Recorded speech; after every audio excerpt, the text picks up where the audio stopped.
Você quer sair do seu trabalho atual para poder fazer a transição de carreira para psicologia? Hoje nós vamos falar dessa dificuldade que acaba atingindo 95% das psicólogas brasileiras. Então, esse vídeo serve para você estudante ou até mesmo para você que é recém-formada que ainda não deu esse passo, ou até mesmo que você já está atuando já há um tempo, como eu fiz na minha carreira.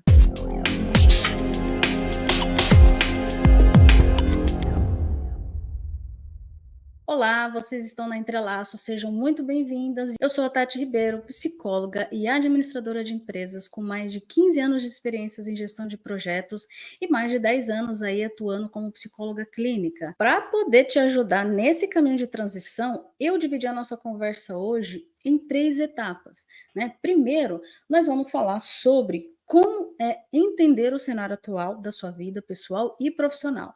Depois a gente vai caminhar aí pelos processos da transição, sobre os caminhos pela qual a gente passa aí na transição de carreira. E, por fim, como romper as barreiras existentes durante esse processo.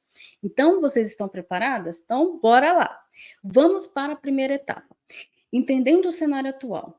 Para a gente poder desenvolver aqui o tema, eu tenho algumas perguntas para pensar aí junto com vocês, né? Então, por que tantas psicólogas têm essa dificuldade em dar o primeiro passo, né? E eu vejo que entender as dificuldades em dar o primeiro passo é reconhecer que nós não estamos sozinhas nessa jornada. Muitas psicólogas acabam enfrentando barreiras que vão desde a falta de experiência prática até desafios financeiros mesmo, né? Porque o início a gente tem poucos clientes e enfim, né? O sistema educacional muitas vezes foca só na teoria, né? Quem aí não saiu da psicologia ou está prestes a sair, que está apavorada porque não sabe como conectar a teoria com a prática, né? Então, deixando esse abismo da prática clínica na nossa mão. Então, a gente é formada, a gente sai da faculdade e fica esse abismo, e a gente não sabe como preencher essa lacuna aí. E aí, quando a gente olha para o mercado, a gente vê uma competição acirrada, porque afinal de contas a psicologia ela vem crescendo e eu acho isso incrível, mas a gente vê aí essa competição no mercado. E aonde é um lugar onde não basta ser boa tecnicamente, mas é preciso saber se posicionar e atrair os seus clientes. Então, a insegurança profissional pode ser paralisante mesmo nesse começo, mas isso tudo acaba sendo um sinal de que estamos conscientes da nossa responsabilidade. A gente fala muito sobre isso, né? Porque o medo, ele tem também aí por trás embutida essa consciência, essa responsabilidade que a gente tem essa percepção da nossa profissão. Então, isso é muito valioso. E isso acaba sendo uma orientação. E a gente pode usar como estratégia, com as estratégias certas, a gente sai dessa dificuldade. A gente pode transformar essa dificuldade em degraus, né? E cada degrau aí em busca desse sucesso. Agora, a gente vai para um segundo questionamento, né? O que te impede de sair do seu trabalho atual?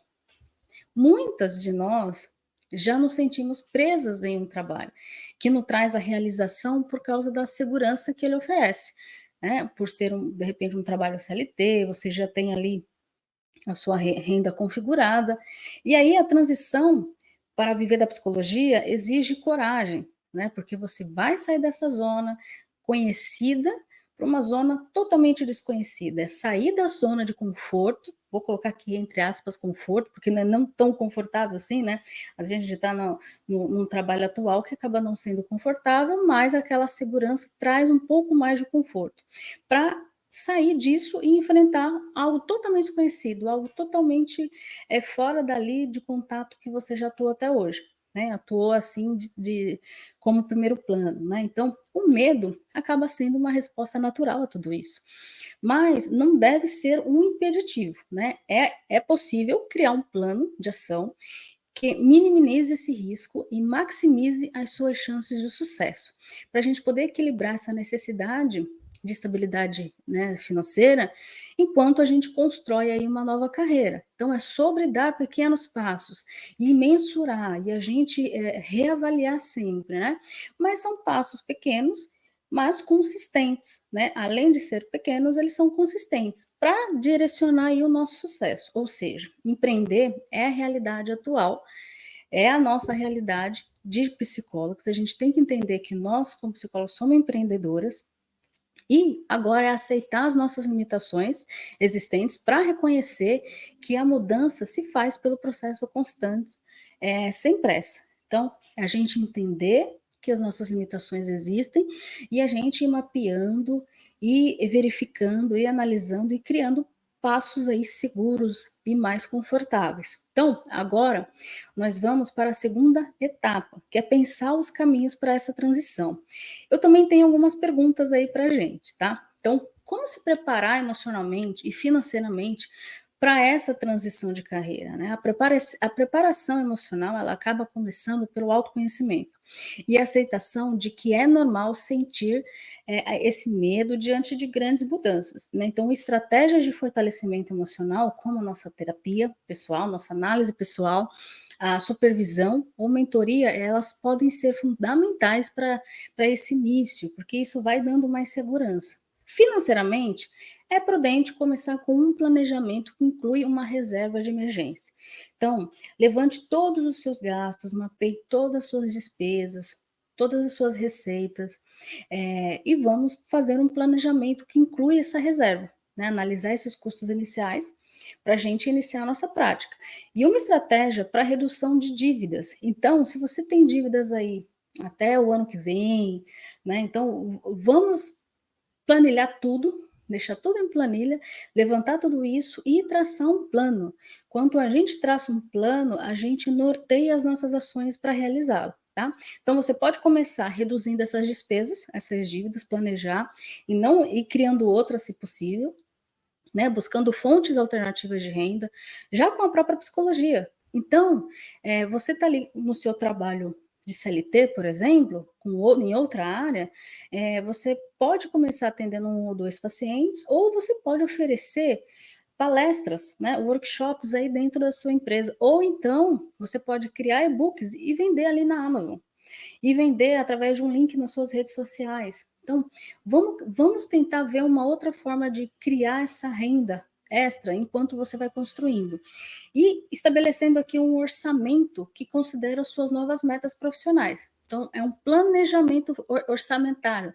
Toda organização, toda empresa, microempreendedor, empresas grandes, eles possuem um planejamento orçamentário do ano seguinte. Então, esse ano a gente planeja o orçamento do ano seguinte, né? E a gente vai acompanhando esse orçado e realizado, essas variações, as divergências, e adequando esse orçamento conforme os meses e acompanhando esse realizado e tomando ações ali em cima das variações, né? Então, quais são os primeiros passos práticos para começar a atender como psicólogo? Primeiro passo prático inclui aí obter o nosso CRP.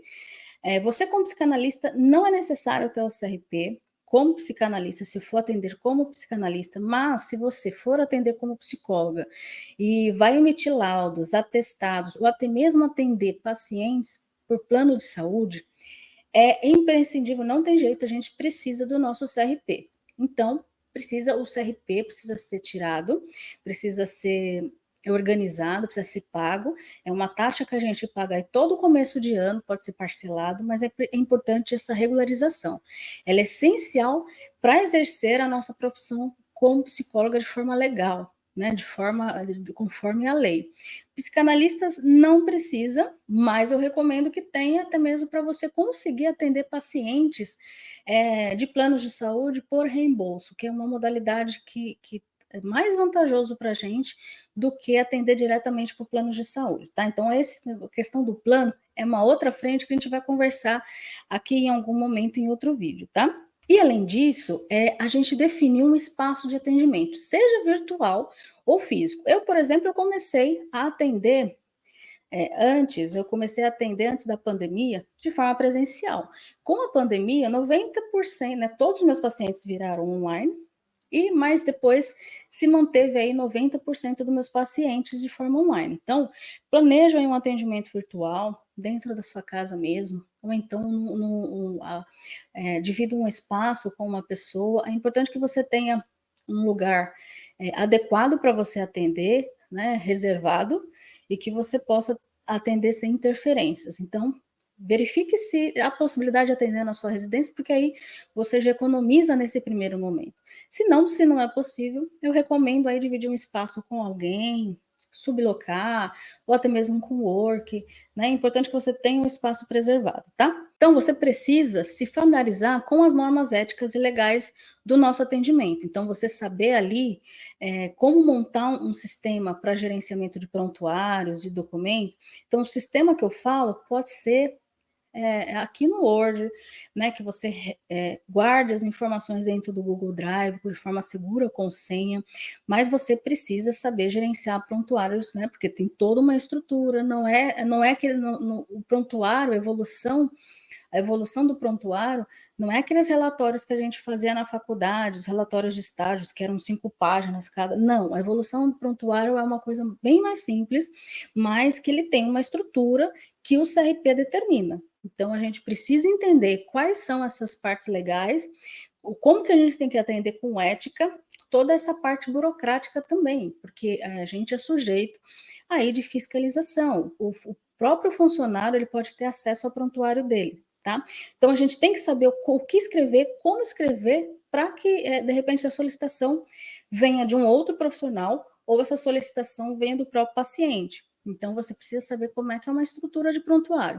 Outro passo fundamental é a gente definir, aliás, essa para mim, na minha opinião, é a primeirona, né? Tem que ser a mais importante, que é definir aí a abordagem terapêutica, que é o nicho de atuação, né? Qual abordagem que eu vou trabalhar? Eu vou ser psicanalista, vou trabalhar com a fenomenologia, vou trabalhar com a parte sistêmica, porque isso vai ser um norte, né? A nossa abordagem é um norte de como que a gente vai tratar os nossos pacientes. Então, é muito importante que você já defina isso logo de início. E o que ajuda a estruturar também, lógico, ele é um norte, ele vai te ajudar a estruturar aí as suas sessões e a se posicionar no mercado. Então, você sabendo qual é a sua abordagem, qual é o seu nicho de atuação, fica até mais fácil para você construir conteúdo direcionado para o público que você quer atingir. E agora a gente vai para a última etapa, né, que é como romper barreiras existentes. Né? Então, como você pode conseguir a sua primeira paciente para dar aí o pontapé inicial. Então, conseguir a primeira paciente é um marco bem importante para a gente. Eu nunca esqueço. Quando eu consegui o meu primeiro paciente, foi nostálgico. E eu fiquei muito ansiosa para poder atender, enfim. Com todos os desafios, ocorreu tudo bem. Mas é um grande marco, é muito importante para a gente. Eu acho que esse é o primeiro passo que a gente destrava várias outras fantasias que a gente tem do início, né? E aí acaba existindo várias estratégias para a gente chegar lá. Então, eu vou dar algumas dicas bem objetivas aqui para você. Rede pessoal. Então, como eu disse, de repente eu já tenha dito aqui nas nossas redes, o meu primeiro paciente veio através de uma indicação de uma rede pessoal. Então, propaga essa informação de que você vai atender. Divulgue nas suas redes pessoais, ali na rede pessoal sua, ali do Facebook, do Instagram, na sua própria rede de relacionamento, ali no seu trabalho, divulgue, fale que você vai começar a atender. Comece conversando com as suas amigas, com seus familiares, com os conhecidos, com seus vizinhos, ali do pessoal do condomínio, ali do pessoal da sua rua, do seu bairro, informe sobre os seus serviços. E peça para eles divulgarem, porque a indicação, a gente encurta muito os caminhos. Aí quem começa procurando uma pessoa, um psicoterapeuta, um analista, a gente sempre começa pela indicação, né? Perguntando para alguém se alguém conhece. Senão, a gente vai ali pelo Google, né? O Google também é uma outra ferramenta. Lembra de se manter na ética profissional e da confidencialidade em todas essas conversas. Então, por mais que você esteja divulgando ali para familiares, não é adequado que você. Eu não recomendo que você atenda familiares. Esse é um outro ponto que a gente vai conversar aqui nas nossas redes sobre essa questão da confidencialidade, sobre essa questão da transferência, sobre das interferências. Então, assim, esse caminho de divulgar para familiares e amigos é só um canal, né? Então, a gente pode, sim, atender pessoas conhecidas, mas tem aí uma tratativa diferente, tá? A gente vai falar mais sobre isso por aqui. Uma outra coisa bem bacana são as parcerias locais, né? Estabelecer parcerias com outros profissionais de saúde. Então, se você conhece ali uma clínica ali no seu bairro, entra lá, conversa com os profissionais, veja ali nutricionistas, né? As nutricionistas, os psiquiatras que são tão importantes, os médicos, fisioterapeutas, eles podem recomendar os seus serviços através eles são pacientes deles e eles podem recomendar os serviços dos pacientes para vocês. Então, esses pacientes, eles podem se beneficiar tanto do atendimento que eles já estão em andamento ali no processo, quanto profissional, quanto iniciar algo com o atendimento psicológico com vocês, já. Então, a gente já encurta muitos caminhos, né? Então, faça essa rede de relacionamento com outros profissionais, né? Divulgue o seu trabalho ali na sua região mesmo. Uma outra coisa é o marketing online, né? Criar perfil profissional nas redes sociais. Se você tem o seu perfil, e você compartilha muito da sua vida pessoal e você não quer que as pessoas tenham acesso a essa parte, a sua particularidade, cria uma profissional. Né? É legal também na própria profissional você compartilhar ali o seu dia a dia, sua rotina, mas se você quiser dividir também não tem problema. Então compartilhe o seu conteúdo, mais importante aqui na sua rede, ali na sua rede social, você compartilha conteúdos de valor, dicas de bem-estar, algumas informações sobre a nossa prática, sobre a saúde mental, que vai poder atrair pessoas interessadas pelo seu trabalho. Outra coisa é o grupo de apoio, né? Participar de um grupo de apoio online, presencial, relacionados a temas específicos que você quer, que você se sinta confiante em tratar, contribuindo para esse grupo, né? Acaba sendo naturalmente, você acaba você tornar referência ali, acaba ficando natural, porque você está contribuindo para o grupo, você está sendo reconhecida ali por algum assunto, criando autoridade, né? E aí você vai se tornando essa referência para os membros que buscam terapia ali naquele grupo. Uma outra coisa, a gente já falou um pouquinho sobre palestras, workshops gratuitos, oferecer palestras, workshops sobre temas relevantes, né, aqui da psicologia, pode ser um caminho bem bacana para vocês criarem aí, além da autoridade, esse canal, né, de referência. Então, você fazendo uma palestra, um workshop numa empresa ou no grupo comunitário ali do seu bairro, né? O importante é que você ir criando essa visibilidade e se posicionando, né, como uma autoridade naquele assunto, porque aí isso pode atrair sim possíveis pacientes, né? Divulgação em universidades e escolas, que a gente já falou aqui um pouquinho, até mesmo sobre workshops e palestras, porque muitos estudantes ou pais de alunos acabam procurando apoio psicológico, pela própria indicação, de repente, ali da escola, né? A professora identifica alguma necessidade, divulga para os pais, e os pais aí precisam de um apoio de um profissional psicológico. Então, se você divulgar o seu trabalho nas escolas ali, próximas ali da sua residência, do seu outro trabalho, né? Você vai ser reconhecida, essa vai ser já uma indicação possível, né? E oferecer palestras junto, né? Pode casar também, além de divulgar junto com uma palestra específica, sei lá, sobre TDAH numa escola, seria interessante, né? Divulgar os seus serviços em instituições de ensino, que pode aí trazer um excelente ponto de partida para a sua prática. Depois dessas dicas, eu tenho certeza que você terá a sua primeira paciente. Mas e aí, né? Como lidar com a insegurança de atender essa primeira paciente, né? Aí a gente vai para uma outra coisa, né? Aí começa-se as inseguranças em atender. Então, lidar com a insegurança é um processo, né? A prática supervisionada é uma excelente maneira de ganhar experiência e confiança. Comigo foi assim, quando eu recebi a indicação, através, né, fui indicada aí para um paciente, a minha primeira ação foi iniciar um processo de supervisão. Então, isso me trouxe muita segurança e muito mais conforto para começar a atender.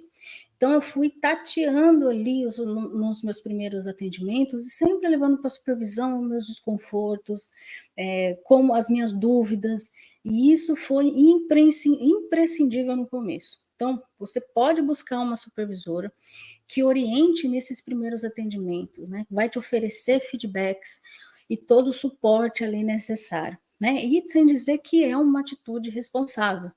A gente que está começando, é importante ter um outro profissional mais experiente nos orientando. Isso é trabalhar com ética e responsabilidade.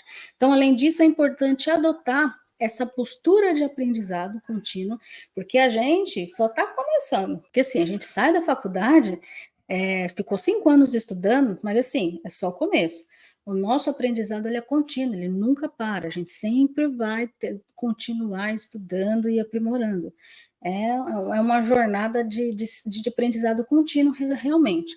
Então, é importante que a gente participe de cursos e workshops, e o que for necessário para ajudar você a se sentir mais preparada na sua prática clínica. Né? E como você pode construir, então, a sua clientela sem depender exclusivamente de indicação? Indicação é um caminho muito bacana, mas às vezes acaba não sendo tão veloz. Né? Então, construir uma clientela vai além das indicações.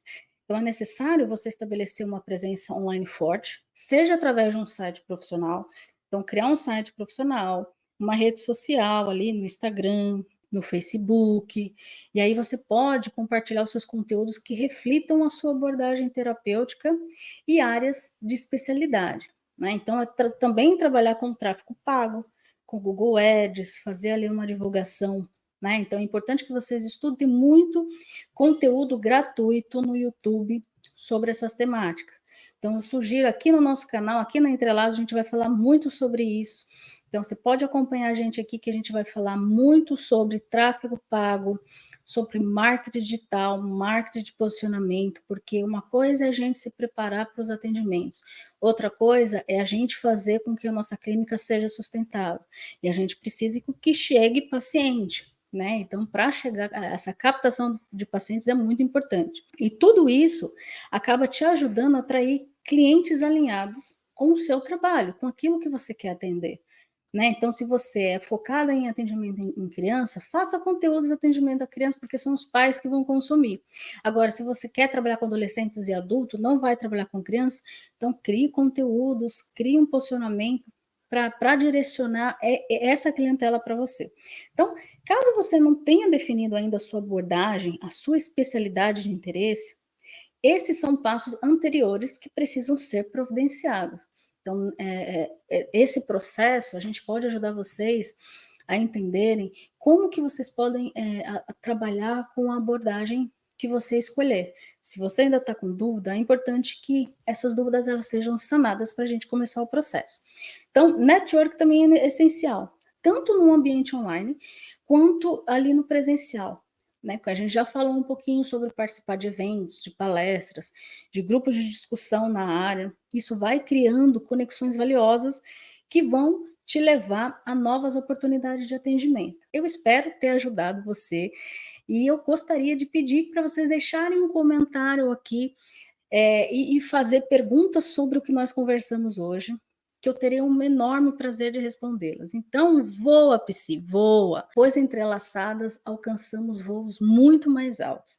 Siga-nos aqui, se inscreva nos nossos canais para não perder nada, porque a gente vai ajudar vocês nessa jornada. Então, se inscrevam, não percam nada. E a gente se vê no próximo vídeo.